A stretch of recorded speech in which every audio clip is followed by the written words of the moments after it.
1, 2, 3, and...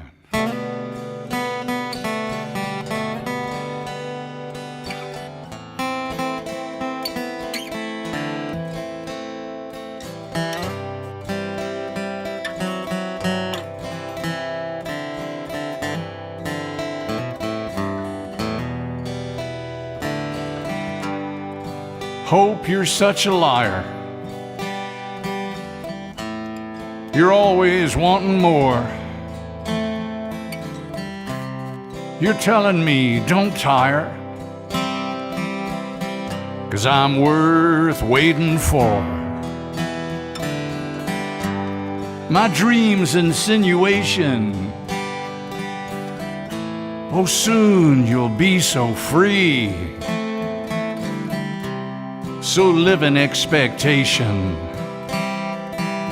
of the times to be. I've gotta get myself off of my back.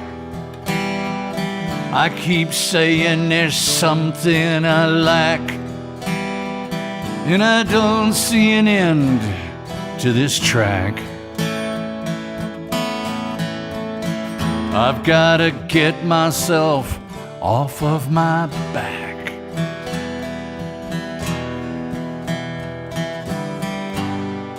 Meanwhile, life is living, only here and now. Satisfaction giving, if I but allow life to be just as it is, and just as it is not. Being who I am gives me everything I've got. I've gotta get myself off of my back. I keep saying there's something I lack, and I don't see an end to this track. I've gotta get myself off of my back.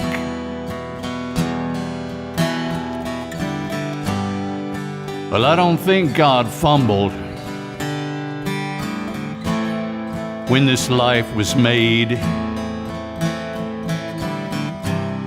Perfect chaos jumbled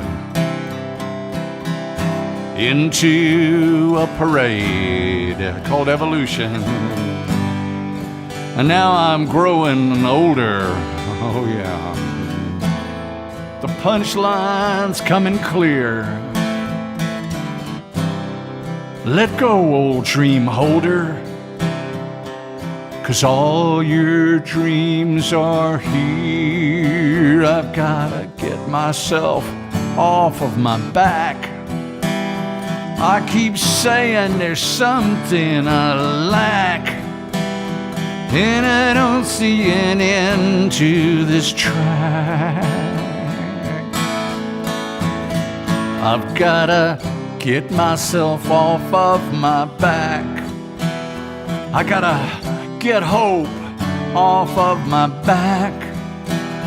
Gotta get potential off of my back. I gotta get tomorrow off of my back.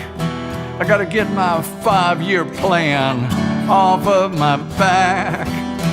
Yeah, I gotta get expectation and anticipation and psychiatric constipation and every other kind of thing you want to say. I gotta get myself off of my back.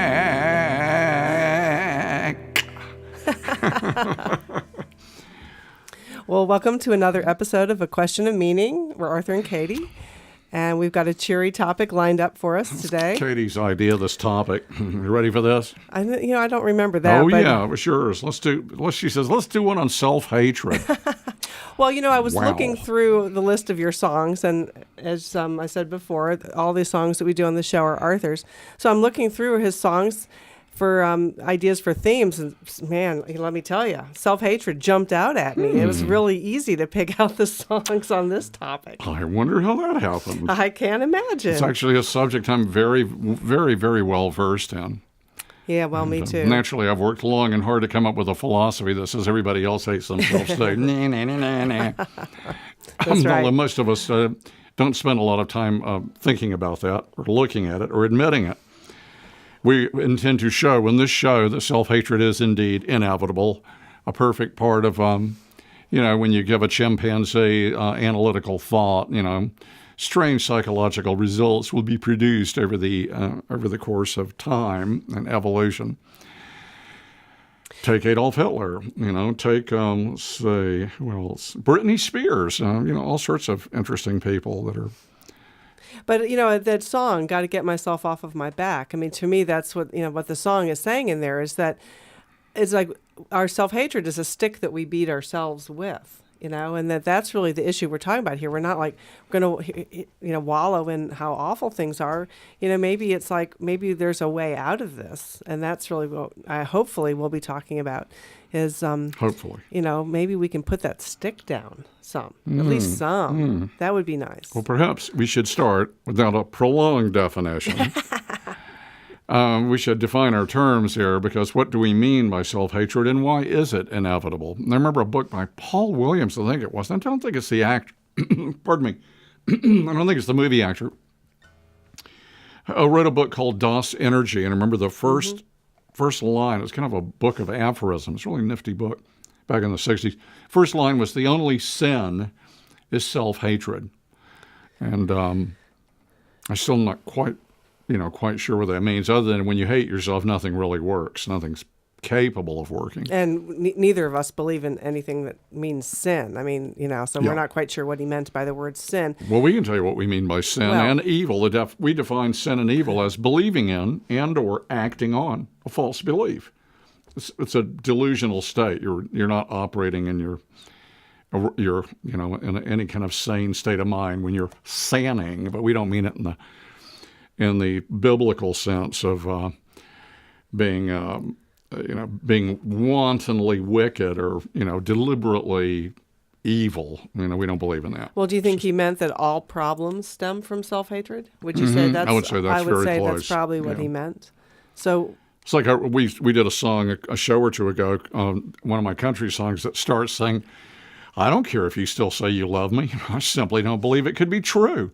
2/3 of who I am is someone I can't stand. So there must be something awful wrong with you." That's right. Like, what did Groucho say? I wouldn't, they invited him to join the exclusive men's club. And he said, "I wouldn't even consider being a member of a club that would consider me for membership, Right. So, yeah, if you hate yourself, nothing really works. So what is hatred? Mr. Well, I was thinking about this since you came up with the idea for this show, and it was that we define love, which is the diametric opposite of hatred, the antonym of hatred. Love is the experience of unconditional acceptance of what is. It's accepting reality. It's the experience of really accepting reality. So it seems to me that hatred is the experience, because everything is experience, albeit hatred is an extremely degraded experience. We could talk about that in a bit. But it's the experience of non-acceptance of what is. When you're hating something, it is really not okay with you, to put it mildly. Yeah, so I'd say hatred is the non-acceptance of reality. And since reality is what already is, it exists, it's manifest. Reality, what we mean by reality is water's wet, rocks are hard. It's objective physical reality, the physical universe, as we all pretty much agree, exists. And if you're not accepting what already exists, it's like somebody hating the color of an orange. I mean, you're out of your flipping mind. You're not in your right mind. And so it's a state of derangement. So we're saying, if we're saying it's self-hatred, then we're saying self-non-acceptance. That's basically what we're saying here, that our problems stem from us not accepting ourselves as we are. That's right. Which, when you look at that on the face of it, seems quite insane. I mean, if I am who I am, then... And who's that? Well, see show 1. But I mean, The clock is ticking. that, Please answer that okay, question. I'm here, let's just say, let's not get into that, but I mean, this is the way I am right now, and I'm saying it's not okay. Well, what is that going to get me? I mean, this is who I am. So why am I not accepting myself as I am? For a very good reason, because you have no freaking idea who you are. So how the hell can you accept what you don't know? That's our message. That's why we all hate ourselves, because nobody knows who they are. I don't. And catch me 99.99999% of the time, and I think I know who I am. My name's Arthur. I was born in Florida.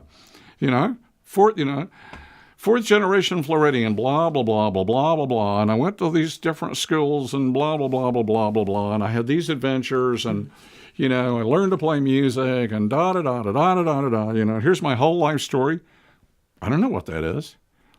And that's the way we call ourselves lay philosophers. That's how we think. We're not quite satisfied with, the old smooth prizes. We want the rough new prizes, to quote Walt Whitman, because we don't think there's any satisfaction in deluding yourself.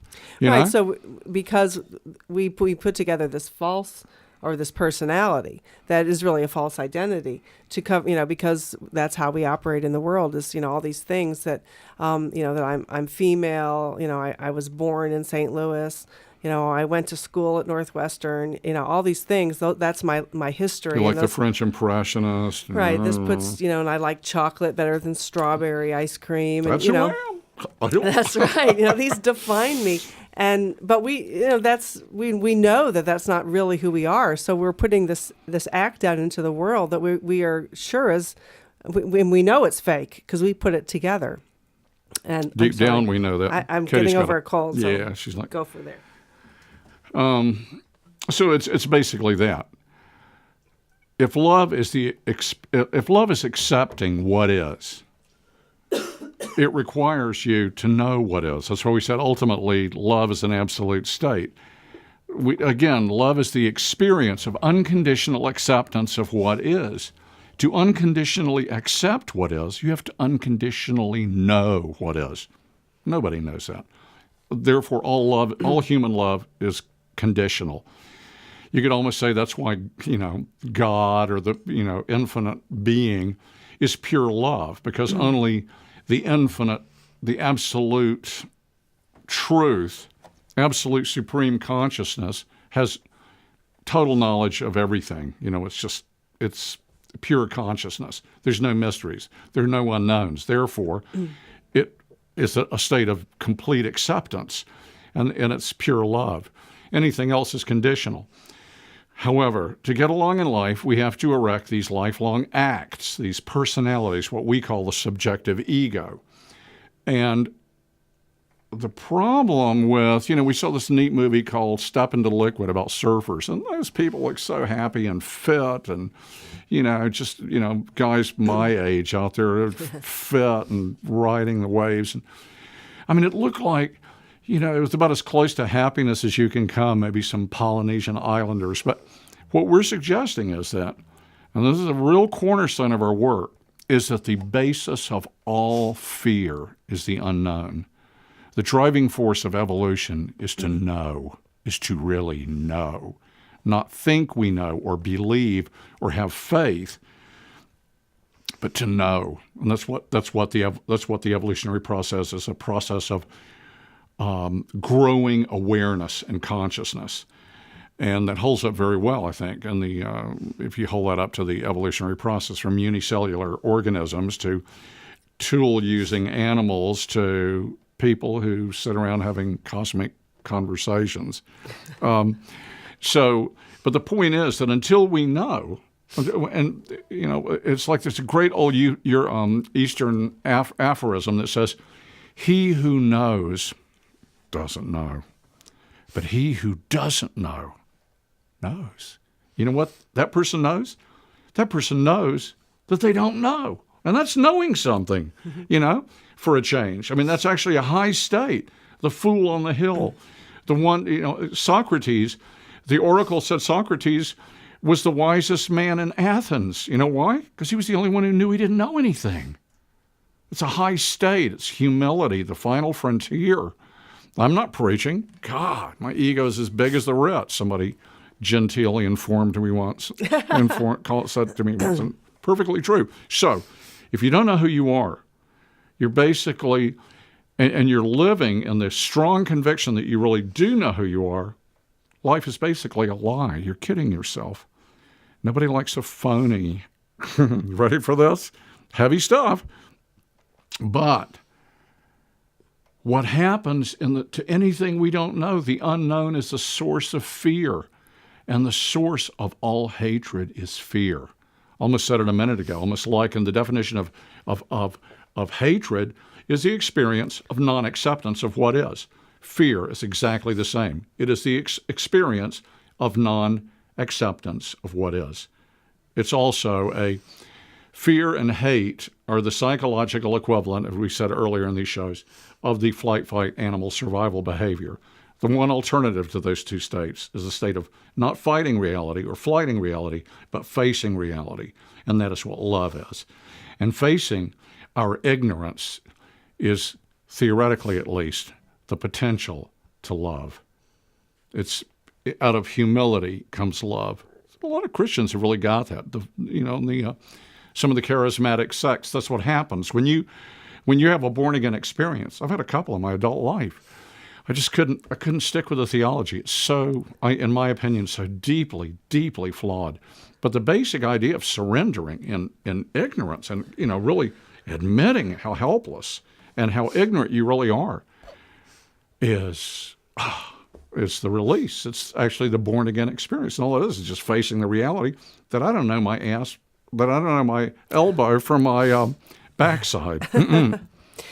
Okay, well, maybe we could bring this kind of down to earth, I thought we were.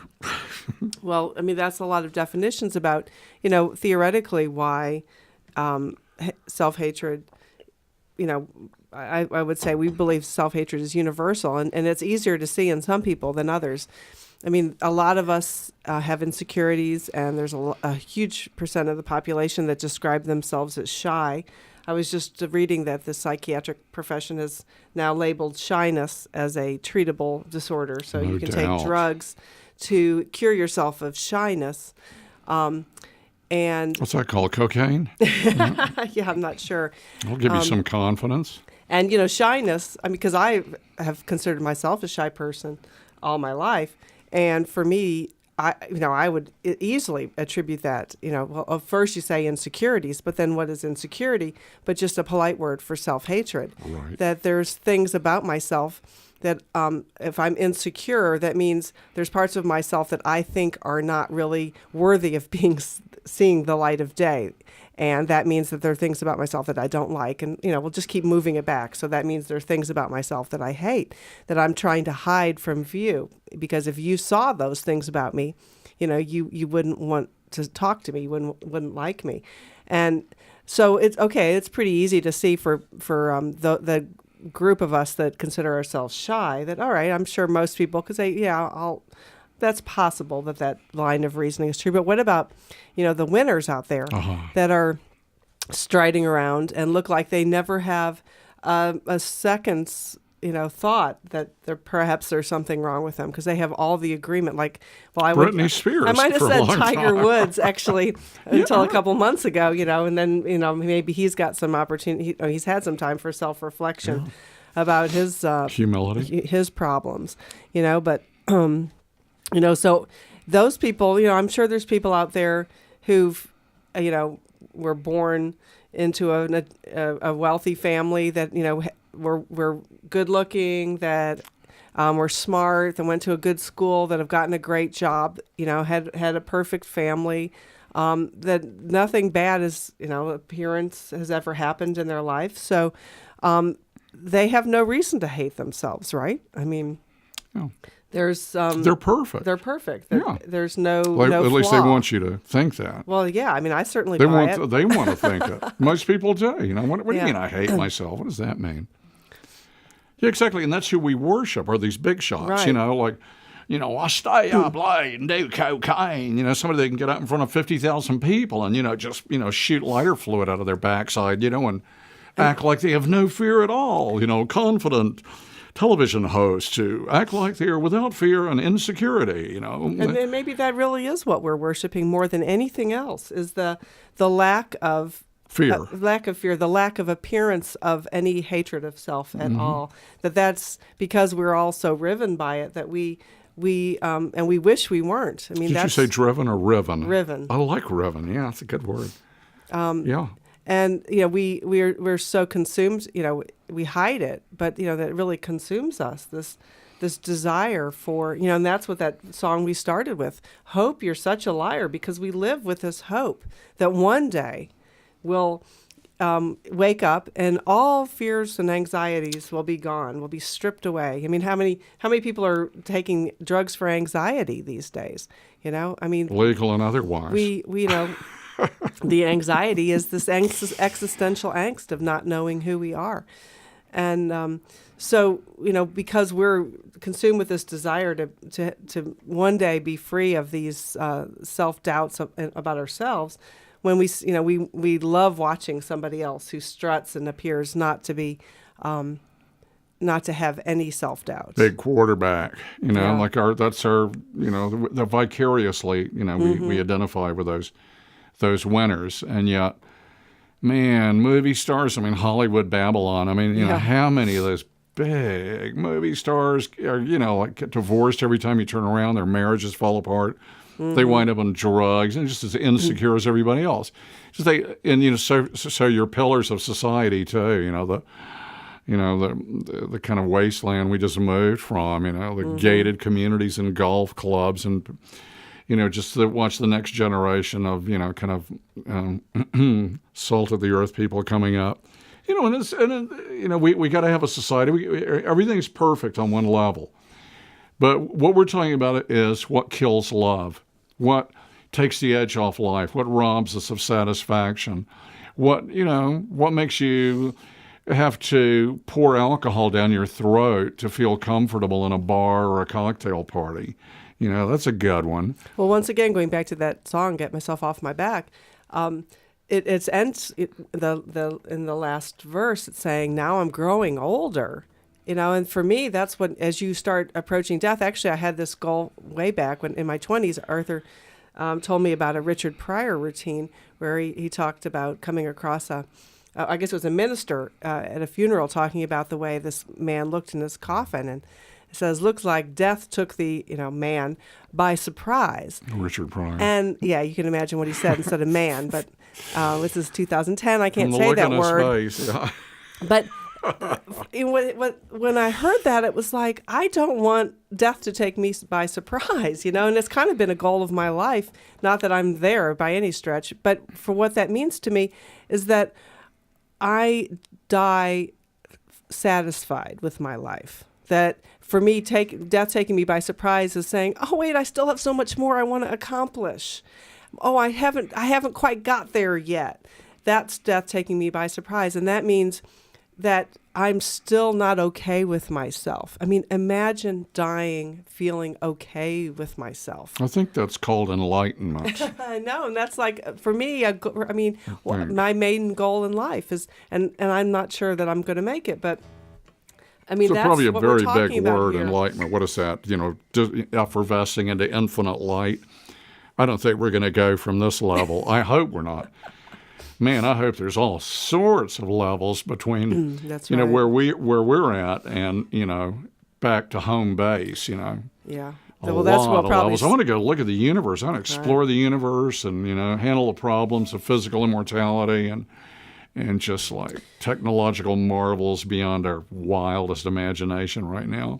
So, but that's what, you know, when I said that at the beginning, that, you know, this isn't necessarily going to be depressing, because for me, that's really why to talk about this, that whenever you paper over a problem and you pretend like it doesn't exist, well, that's what wakes us up in the middle of the night sometimes, and groaning, you know, like, oh God, you know, that's what midlife crises are about. Or groaning as you're drooling on your chest in the nursing home. That's right, you know, because it's like the regrets. That's what regret is that I hate myself. I hate my life. And you know, how do we get out of that trap? You know, how do we Confess your sins. And you know what that is? That's saying, you know what? Maybe, or at least entertainment if you don't even know it. All that stuff like I'm insecure, it is really, as Katie said, it's a polite word for self-hatred. There's, it's, if you don't know who you are and you don't know that you don't know who you are, you got problems, It's, that is, you can't get any more insecure than that. Hi, my name's Bill, But if Bill doesn't really know who he is down at the bottom, if this is all based on a layer of completely thin air, and it is, I mean, we talked earlier about there's not the greatest scientist who's ever lived would honestly admit, we don't know what one dot of anything is, what anything's made of. We don't know who we are. Nobody does.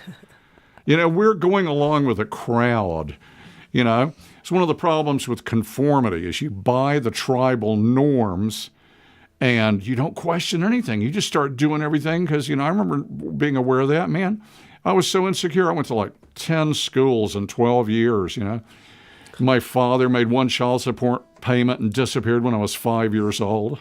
That's right. We moved all the time. And, I was like usually the youngest member of the class.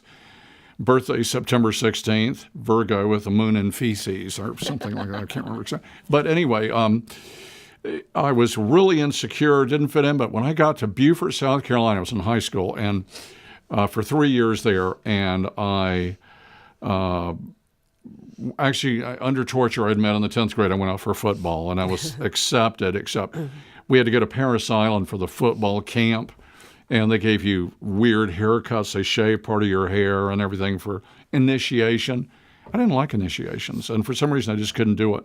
So I faked being sick and didn't go. The coach was still willing to let me on the team, but I just missed it. I just passed it by. By the time I got to my senior year, I was suddenly introduced to the right books that were about individualism, like Brave New World and The Fountainhead and 1984. And I started seeing that the sea of mirrors in the high school halls, every guy, this is graduated in 63, every guy wore London fog jackets or raincoats, overcoats and Weegians and Madras shirts and penny loafers, all this. And the girls wore these fur collar things, these cloth coats. I mean, it's a sea of pure conformity, Even the poor kids, like the farmers and everything. They wore, the imitations they bought at JCPenney's, Mm-hmm. And I mean, it was just like I started seeing that, oh my God, they're all doing this just because everybody else is doing it and because it's in and the right thing to do. And of course, in the hip scene that I instantly dove into with delight that words cannot even begin to express became its own kind of, conformity as well. There was a hip style. But the point I'm trying to make is that conformist, that lifestyle, that perfect life that Katie was describing a little while ago, it looks good because the tribe says, that is good. That's good behavior. This bad behavior, This bad behavior here, being, what that isn't a real Madras, that isn't a real Gantt shirt, So it's not exactly, conformity is not exactly conducive to self-examination. It's like, it's a rat race. It's keeping up with the Joneses. It's a perpetual competition to see who can be the biggest of the big shots. And, underneath all this, we're saying, I don't care how much money you got. We're saying Bill Gates hates himself.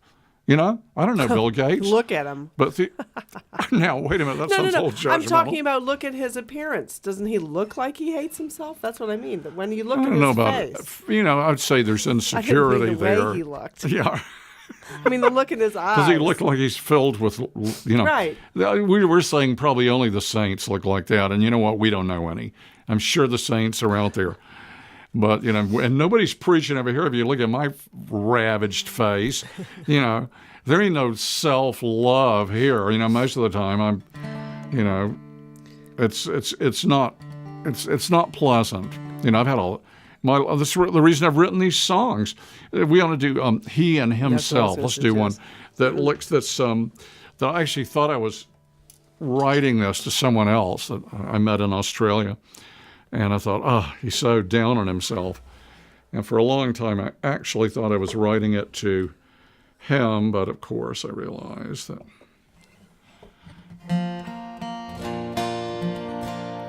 How are we doing so far? I mean, this is kind of, it's a strange one. It's a weird one. Anytime you need a Kleenex, your eyes are kind of tearing, you can just let us know. We'll excuse you, right, folks? 1, 2, 3. Well, he and himself, they don't hide the fact that their enemy is a lot more than their friends. We've watched them fight each other in their long and tireless way, and it doesn't seem that either ever wins. Well, he and himself, Beauty and the Beast, locked in struggle on a treadmill wearing down. When Beauty gets a foothold, then that beast rears up its head, and the downfall can be heard halfway across town.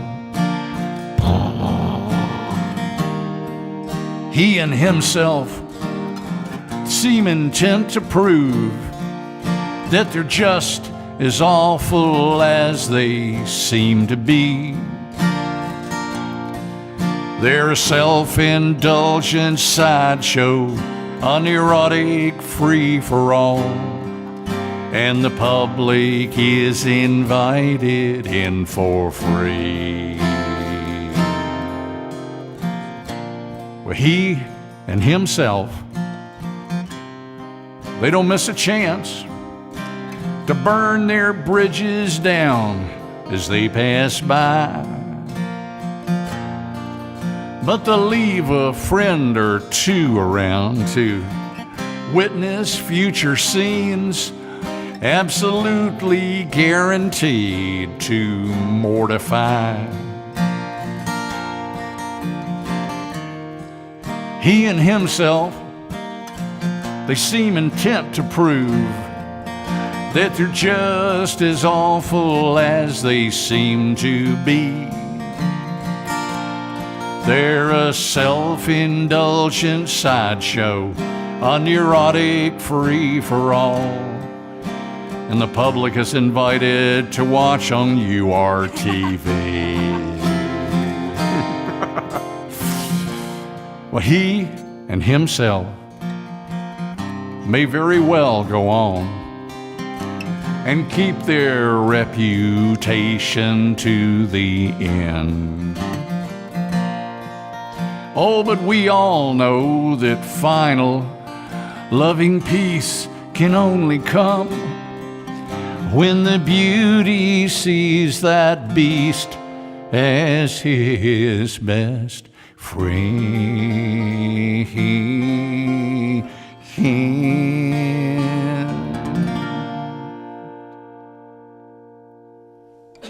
Well, it's funny because Arthur said he wrote that about somebody else and only later came to realize that he'd written it about himself. And certainly when I first met Arthur and heard that song, I didn't apply it to myself. I thought, well, sure, it fits Arthur, but it doesn't fit me. I'm not neurotic. And it took me a long time I thought about that last line. What does that mean? The beauty sees the beast as his best friend. What the hell? That's where all the pain comes from. That's the enemy. It's the same reason we said, I think, in the last show that blood is colored bright red. It's like, excuse me, can I get your attention? You're in trouble down here. Without pain, we would not evolve. Without the uncomfortableness of fear and hatred, we would not evolve. We would not grow. There is no such thing as ignorance is bliss. Ignorance is never bliss. Actually, ignorance can be bliss when you really get that you're ignorant. The pain comes from being ignorant and thinking you're not ignorant. That's the absence of humility. It's called an ignoramus. And our favorite definition of ignoramus is a vain pretending to knowledge. That we're cool and we're happening and we know what we're doing, and you can't tell me anything. The Bible says it, I believe it, that settles it, And you know what? There's no satisfaction in that because you don't know. You don't know that your opinion posing as absolute truth. And it's a source of all uncomfortableness. We are put here to learn, to know, and he who doesn't know knows. That really means just that you actually you've taken a giant step when you're in touch with your ignorance. That's a big step up the evolutionary ladder. You're in touch with objective reality. That's what humility is. Like I said, the Christians get it in the born-again experience. It's exactly what it is. It's confessing your weakness and your helplessness. Well, that's what I thought when you say the beauty sees the beast as his or her best friend. For me, that means that when we're trying to be, that most of us try to be all beauty in our lives, just show the good stuff and hide the bad stuff. And but because we're all limited creatures, that means we're a blend of the good and the bad, the up and the down, the beauty and the beast. That means that we're trying to be only half of ourselves, and we're trying to show only half of ourselves, and so we're just like half creatures, and so by allowing the beast to be there, it's then we're really bringing ourselves into our wholeness, and that's really saying, we're the beauty and the beast are equal halves of us, you could say, and so we're just. And that's how it's our best friend, is because it's our other half. And it's always trying to get our attention because it's the source of our pain. That's what I thank you for bringing me back to the subject, is that it's our best friend because the pain it causes forces us eventually, I don't know how many incarnations, if reincarnation happens to be true, to deal with it. To actually face it. And because it doesn't produce any satisfaction. The only thing that produces satisfaction is love, we think. Love in the sense of accepting reality. The beast can't do that. The beast is always dissatisfied with reality, including ours. The beast is the source of value judgments. The beast is really subjective ego. It's a very inflated part of our personality. You want to get a little technical for a minute about how we get programmed? I think that might be a way to come at this. Okay. And stop me if I'm going off in left field, which I'm almost sure to do. When we're born, the mind starts getting filled with sensory input and data. We start learning spatial, gravity, fundamental rules of objective reality. If you bend over too far, when you're crawling, if you're not careful, you'll bump your head. If you lean back too far, you'll roll on your Pampers and bump the back of your head. We learn to start putting objective reality together. And all that's very valuable survival, good, sound, scientifically verifiable, productive data that's getting stored in our minds. Okay, that's so far so good. But very soon, there's another kind of data that starts getting, that we're exposed to. Value judgments, beautiful, ugly, sinful, right, wrong, things that are very much subjective opinion that vary from one tribe to another. I was raised in the South. I remember when I was in the first grade, down at the gates of this resort. I was the only child in this resort. And there were a group of black kids that lived down the railroad track that lived in these shacks down there. And we used to stand 50 yards apart and stare at each other with our tongues hanging out. We wanted to play with each other so badly, and we couldn't. You know why? Because in Dixieland, we had something like those people, because of the color of their skin, were not as good as us. You were not allowed to have anything to do with them. There was this huge barrier that stood between us. That was imprinted in my mind right along with look both ways when you cross the street. And it became, and we call that subjective belief data or opinion. And the thing about the mind is, in a child's mind, when it's getting filled with this stuff, is that look both ways when you cross the street, and black people are inferior to white people, gets stored in the mind as equally true. And your and the way we see ourselves becomes our very personality is entirely comprised almost of value judgments, of subjective opinions about ourselves, laid on us by our parents. Oh, that's a good boy. Oh, that's a very bad boy. I'm a bad boy. Oh, I'm a good boy, you know. And the way anybody that isn't a clinical masochist tries to present themselves as a good boy all the time. I want to be a good boy. I want to be liked. I want approval. I want to be accepted in the group.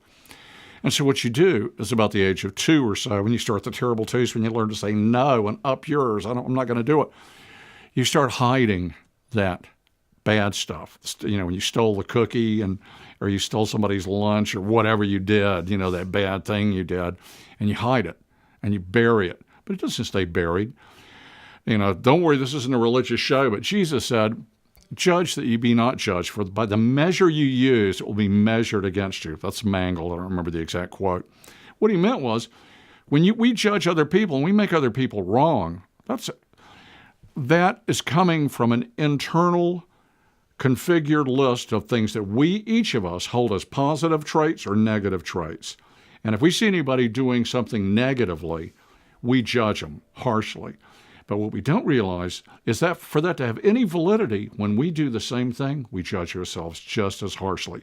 The only difference is our subjective ego allows us to superficially rationalize ours or suppress it, or it looks like we're not judging ourselves that harshly. You know, we're more compassionate on ourselves. No, we're not. We're judging ourselves just as ruthlessly. What we hate outside ourselves, we hate in us. But that's just kind of a general, quickie definition of how we believe the mind is programmed. And because all of us fall short of the glory of God, because all of us have screwed up. Nobody's perfect. Nobody hasn't made mistakes. Nobody hasn't ever lied. Oh, I'm sorry, George Washington never told a lie. But other than George Washington, the rest of us have, made some screw-ups, and we've been covert, and we've been sneaky, and we've gossiped about people, and we've done stuff that we know we shouldn't have done, and we push it down, and we hold it inside. And that is also greatly a contributing factor in self-loathing, self-hatred, or insecurity. Well, I was reading an article about depression, and that in the New Yorker, and last year 10% of Americans had a prescription for an antidepressant, which I assume they mean adult Americans. I have a button about statistics. They're often kind of sloppy with that, but just 10%, even 10% of adult Americans in 1 year had a prescription for antidepressants. That's telling you that, because not everybody who's depressed goes to get the prescription. So that's a pretty high percentage of people feeling that way. And then I was actually reading another article about depression, and it said that a lot of psychiatrists think that what depression is this, what they call ruminative thought, where you're thinking about the same thing and really concentrating on something. And it's like these thoughts of self-hatred, and that's what they actually used, the word they used, that in a depressed person, it's like you get on this continuous loop of thoughts concerned with your self-hatred, and they just play over and over and over again in your mind, and you can't get off that loop. And it really rang a bell with me when the times that I'm depressed, which it comes and goes. That seems to me what is filling my mind. It are things I did, things I shouldn't have done, just kind of general thoughts about that I just can't seem to get all the horrible thoughts I have about myself. And maybe before this show's done, I'll actually spill some of those, but. So that's what depression is that we just kind of get stuck. There's like this, and most people, when you're not depressed, you may have that thought about, oh man, I really blew it, in that job interview, I shouldn't have said that stupid thing, but then you're like, well, that's okay. Tomorrow's another day. I'll have another job interview. But when you're a depressed person, is like you can't stop thinking that. It's like over and over and over and over. And, but that what was interesting to me in the light of this show is that's the psychiatrists are saying what depression is is putting it right at the doorstep of our self-hatred. And you know when you listening to you describe that, it seems to me that the word that comes up is failure. You know, we feel like a failure, that life has, we failed in life. Here, I think this is the message that we're trying to say. We all hate ourselves. It's not abnormal. It's normal. And people who deny it are full of beans. It's universal. It has to be, because none of us know ourselves. And to not know yourself is to be afraid of what you might be. And to be afraid of anything is to hate that thing. Just as simple as that. That covers it. And that what we're seeking is the humility to face that, just admit it, just to acknowledge it. I hate myself. So what? I breathe. I'm a human being. And, you know, Earth time 2010, I hate myself. You know, that's the way it is at this stage of evolution. You know, it comes from subjective ego domination, which is what our work is entirely about, is that we have got to get beyond that, or we are probably going to self-extinct. And the alternative to that is get off the value judgment nonsense, the opinions posing as fact, and enter the realm of objective mind, which is perceiving objective reality objectively and accepting it the way it is. Duh. I mean, that sounds like a real tough prescription, doesn't it? Accepting what already is as it is. That's what we're talking about. And it's brutally hard because we're eaten up with subjective ego. We have to bleep that. So anyway, let's do another song. Yeah. The hour groweth late. God, we've got so much to say. Well, how about The Trouble With You Is Me? Okay, that's a good one. Now, thank you for giving away the punchline. I'm sorry, that's the title. That's all right, they'll get it. It says G. G, okay, that must be it then.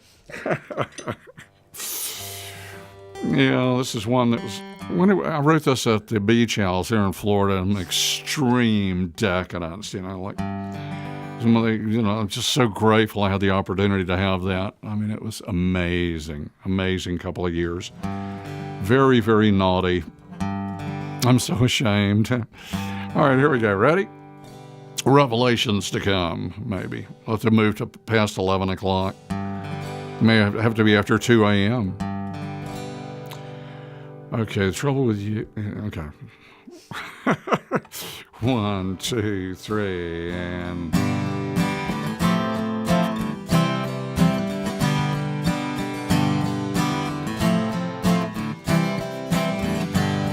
Well, the front door just now slammed. Goodbye, I've seen this show before.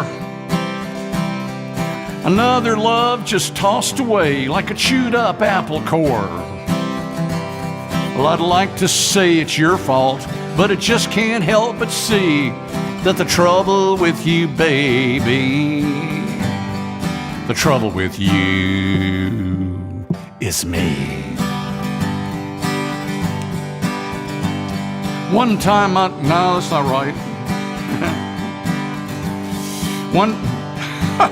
I'll get it. My friends don't drop in no more, scared of what they'll drop into. My telephone's grown cobwebs and my doormat looks brand new.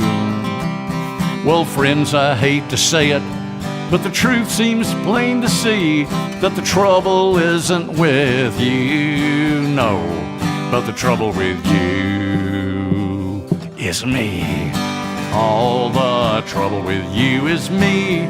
It's a hard reality, but I can't seem to love someone who'd love someone like me. All the trouble with you is me. Don't waste your time, get free. And I can tell you what your trouble is. The trouble with you is me.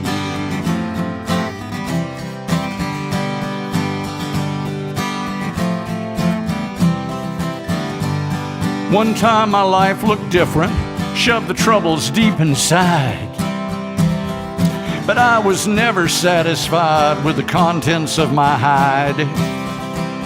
And my pride drove me to blame you, while afraid I'd really see that the trouble wasn't with you. No, that the trouble with you was me. All the trouble with you is me.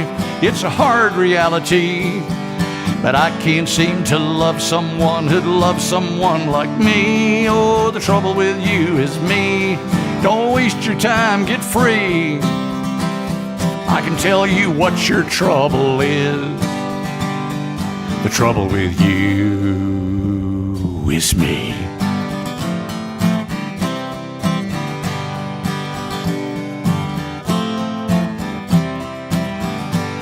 So now one more has left me, and I sit alone all day. I look into my mirror just to see what it might say. And that face stares back and says, hello, it's you and me I see. And I can tell you what your trouble is. The trouble with you, definitely. All the trouble with you is me. It's a hard reality that I can't seem to love someone who'd love someone like me. Oh, the trouble with you is me. Don't waste your time, get free.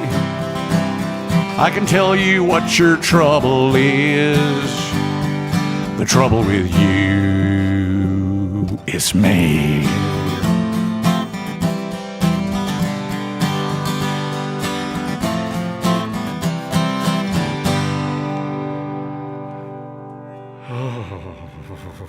Well, that's kind of where we started the show, which was the Groucho line, not joining a club you'd be a member of, and also that the Das Energy quote, the only sin is self-hatred, because that song really says to me is that in my problem in all relationships, eminently including the one with myself, is that root of self-hatred, thinking there's something wrong with me, and that causes all my problems in relationships. It's like subjective ego is this like internal critic that just, you should have and you shouldn't have. For the last few years, I've had this wild experience just before I go to sleep. Sometimes it's like almost every night I'll remember something that I really screwed up that I wish I hadn't done, and I'll literally kind of groan in my half-waking state. Wow. And in a way I see myself as it's kind of purging so many things I've screwed up, being self-obsessed and selfish and self-centered, not caring about anybody else, only child, spoiled. And, I've done a lot of really goofy, crazy things, and it's kind of a way of dealing with it. I think that, I do that sometimes, kind of think of something in the day that I wish I had done better, but more like as a way to do better the next time. I think it's the groaning part that maybe is what's distinguishing it from kind of feedback, learning feedback to shameful self-hatred.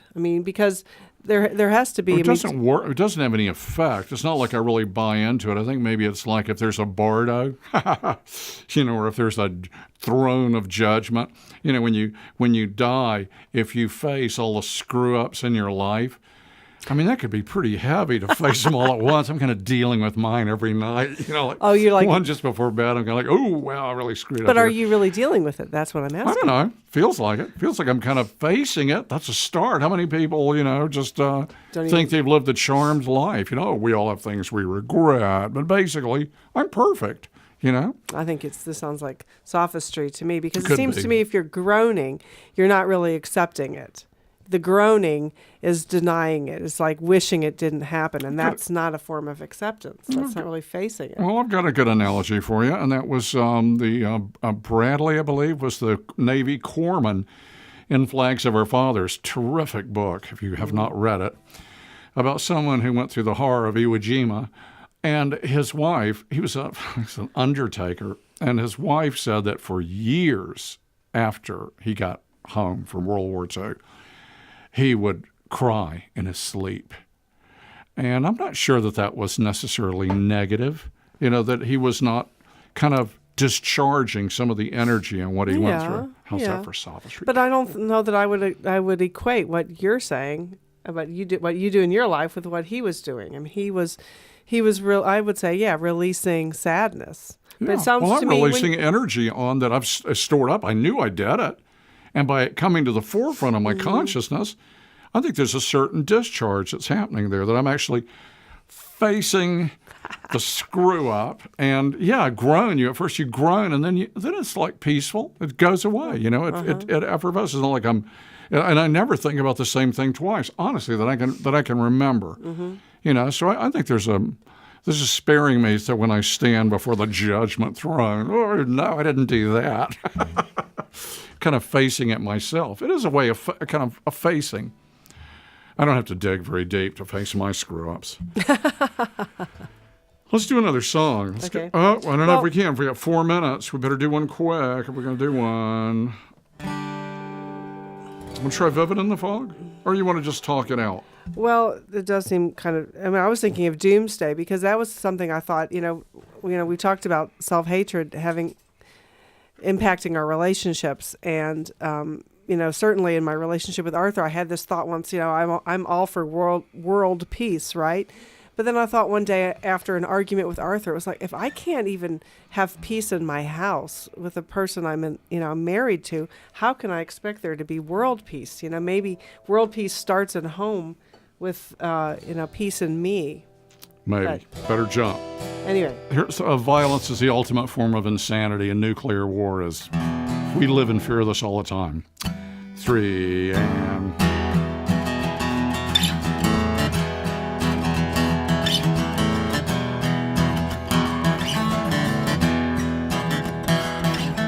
In God we trust, a printed lie. We trust those missiles set to fly. And better dead than red, we cry. To save our freedom, all will die on Doomsday. The words of Jesus twisted weak. We turn to war and not our cheek, and make the Lamb of Love a freak. Misunderstanding hits its peak on Doomsday. I will say goodbye to you while I have the time, but I'm not sure that I'll live out this one rhyme. A life in fear of the bomb's a crime, 'cause we're never free of that grinning mime called Doomsday. Doomsday.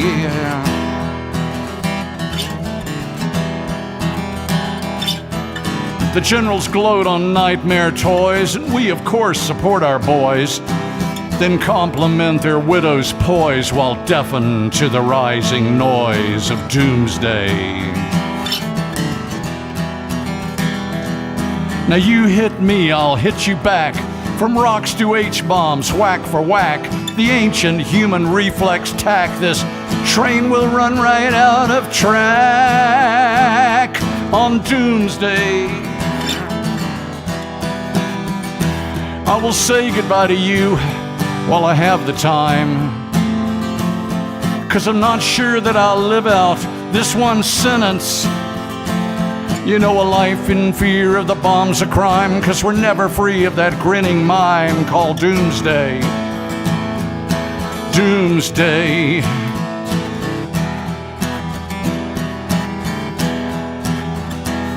"10,000 years of violence stands, a clock of death whose icy hands keep ticking till a nightmare lands. Now love alone can stop the plans of Doomsday. Of Doomsday, of Doomsday, of Doom." Thank you for joining us. Please join us next week for another episode of A Question of Meaning.